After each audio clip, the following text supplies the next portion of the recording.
معزز ناظرین و سامعین، السلام علیکم ورحمۃ اللہ وبرکاتہ۔ آپ تمام کا پھر سے ایک بار ہمارے یوٹیوب چینل اخبار الہند پر استقبال ہے، خیر مقدم ہے۔ معزز ناظرین، آج کی 20ویں تاریخ ہے 6 دسمبر 2022 بروز منگل،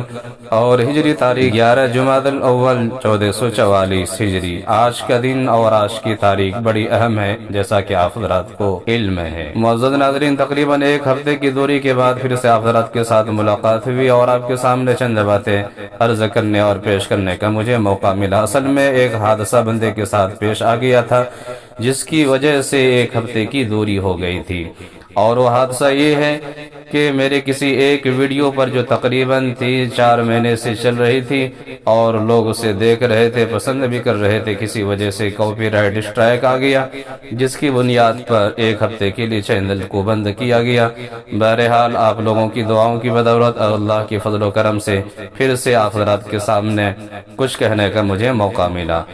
معزز ناظرین، یوں تو دنیا کے اندر بے شمار عشاق رسول ہے، اور آپ صلی اللہ علیہ وسلم سے محبت کرنے والے ہیں، عشق کرنے والے ہیں، کہ جب آپ صلی اللہ علیہ وسلم سے محبت کی، عشق کی بات آتی ہے تو جو عاشق رسول ہوتے ہیں وہ اپنی محبت اور آپ صلی اللہ علیہ وسلم سے عشق کی دلیلیں اور ثبوت بھی پیش کرتے ہیں۔ جیسا کہ ہمارے اکابرین دیوبند کے متعلق آتا ہے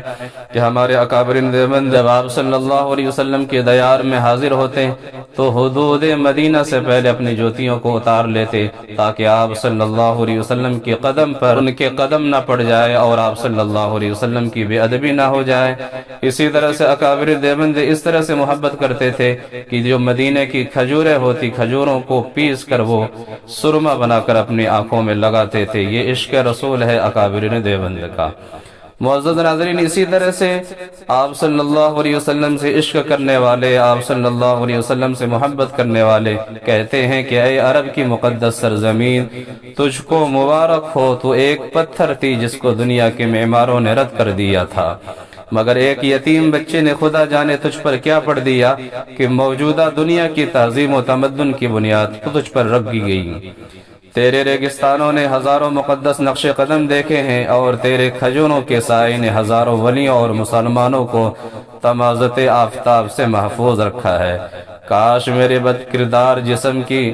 خاک تیرے ریت کے ذروں میں مل کر تیرے بیابانوں سے اڑتی پھرے، اور یہی آوارگی میری زندگی کے تاریک دنوں کا کفارہ ہو۔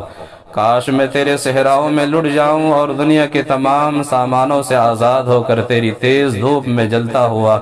اور پاؤں کے آبلوں کی پرواہ نہ کرتا ہوا اس پاک سرزمین میں جا پہنچوں جہاں کی گلیوں میں اذان بلال رضی اللہ عنہ کی آواز گونجتی تھی۔ معزز ناظرین، اسی طرح سے عشاق مدینہ تو بہت دیکھے ہیں، کوئی ہاتھ باندھے کھڑا، کوئی سر جھکائے بیٹھا، ہر عاشق کا اپنا انداز ہے، مگر ایک عاشق رسول کا انداز اللہ، جیسا کہ آپ ویڈیو میں دیکھ رہے ہیں کس طرح سے آپ صلی اللہ علیہ وسلم سے بے پناہ عشق اور محبت ہے کہ آپ صلی اللہ علیہ وسلم کے شہر میں اور آپ کے پاس وہ گھٹنوں کے بل ہوتے ہوئے حاضر ہو رہے ہیں۔ اللہ تبارک و تعالی ہم تمام کو بھی اس دیار مبارک کی با ادب حاضری نصیب عطا فرمائے، آمین۔